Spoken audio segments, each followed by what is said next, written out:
SMT Nation, we back. Nation, story out of Dano Light Reading. Really good read. I actually could really appreciate this article. And because of that, I want to share it with you guys. It's actually one of the things that I was able to catch yesterday during the earnings conference, the earnings call for T-Mobile. And we talked about it a little bit on the podcast. And I know not everybody listens to the long form content. So I wanted to cover it here in today's video. And that has to do with the T-Mobile home internet and their incredible growth over the last couple of years. It looks like it's going to be slowing. They're projecting it to slow, even at T-Mobile, right? So not just the analysts, but T-Mobile's projecting it to slow. Let's see if we could figure out why, look at their disclosures, and see if it all makes sense. Link for the article you can find in the description. Ways to support us can be found there as well. All right, so overall, the T-Mobile home internet has been a smashing success. 500,000 plus customers added every single quarter, consistently, every single quarter, like no break.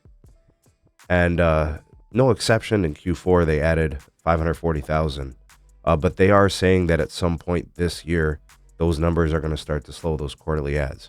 All right, let's take a look at some of the elements of the article. So, you've now reached a milestone of somewhere around 5 million customers for T-Mobile on the 5G home internet. The goal is to get like a target number of 7 to 8 million by the end of 2025. If they keep the pace they're currently at, even if they slow just a little bit, they're probably going to pass 8 million subs by the end of that year. They probably will. A testament to the incredible growth, solid marketing, and just striking while the iron is hot for T-Mobile with fixed wireless access. Basically defying the laws of cable, who said that, fixed wireless access is no threat and they won't make any noise and, nobody will buy it and it sucks and all that. And here they are growing like crazy. Here's the interesting disclosure, though. The quote here from T-Mobile executives. And so I'd probably expect on a quarterly basis, nets might be in the 400,000 range is really what you need to get to that ambition. He's speaking to the rest of covering from 5 million subscribers to get to the target 7 to 8 million in that time frame. They're expecting to slow down. Two reasons. The first reason is they got rid of the promotional pricing. Remember, we covered that in a previous video. They're no longer selling it at that introductory promotional price. It's interesting how this all played out. So they had like a promo price, an intro price, then it was a little more expensive, then they brought back the promo price, and now they removed the promo price and it's back to being a little bit more expensive. When T-Mobile does that, they're basically saying they're going to prioritize a little bit of profit and margin over the growth. They're good with their growth. In fact, it looks to me like they're kind of sort of pumping the brakes just a little bit. So to kind of curb the growth, make it a little more expensive, make it a little less attractive to people. So maybe they had a goal of getting to a certain number by this quarter, this year. And since they got it, now they have like the ability to just raise the price a little bit and slow down the growth. And, I will tell you guys, based on the churn numbers of T-Mobile's mobile network customers, there might be some argument to be made that maybe the network is feeling the stress in some places. So I think between those two factors, the pricing, and I think also the network and the experience possibly starting to degrade or slow a bit, this probably actually helps T-Mobile's case to be a much more quality experience for customers. They still grow like crazy. They added 934,000 net adds in mobile. They're still adding 500,000, fixed wireless access customers.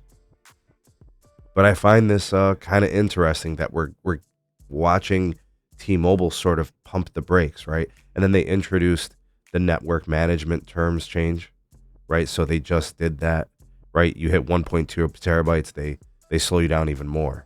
Even though the T-Mobile home internet already is on a deprioritized network managed type of experience, right? Below all other forms of traffic on the network.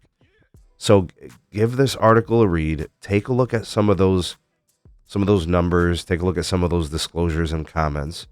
TD Cowen even chimed in here. They're actually saying that T-Mobile could increase their target for for fixed wireless access subs by an additional 1 to 2 million, that would put T-Mobile at 9 to 10 million. I, for one, agree with TD Cowen. I think T-Mobile can find a way to get to 9 to 10 million. They're a marketing machine. People like doing business with T-Mobile. They will bundle with T-Mobile. They have disdain and venom for cable. They have disdain and venom for AT&T and Verizon too. T-Mobile's at play for those customers. And that's all part of this. So between the fair pricing and trying to get away from cable or DSL, right? And we've got Spectrum Auction 108 coming. With respect to that spectrum becoming available, T-Mobile can monetize their network through fixed wireless access in more places because they'll have more capacity. And they can still scale the 10 gig fiber circuits to create more capacity. We'll see how that goes. They did say that they, want to keep things capital light as a philosophy when it comes to 5G home internet, but you never know. They might need the 10 gig circuits even just for their mobility customers, for wireless customers. So we'll see how this plays out, but I'm interested to get your comments, guys. I do think the SMT community, the SMT Nation, does have some real thinkers within the community, and offer your thoughts and kind of what you guys think about this. Tell me about why you think they, increased the pricing, seemingly added new tiers of deprioritization and network management, why they're projecting down a little bit. I also think there's a little bit of gamesmanship here. I think Verizon's going to be taking their fair share too for the next couple of years as they scale C-band. AT&T a little bit. They won't be a big player, but they're involved, right? And you're still going to have fiber builders. So that's still going to be a thing. So all that's in there, in my opinion. What's a comment section below? You are the voice of the people, the SMT Nation. Let your voice be heard.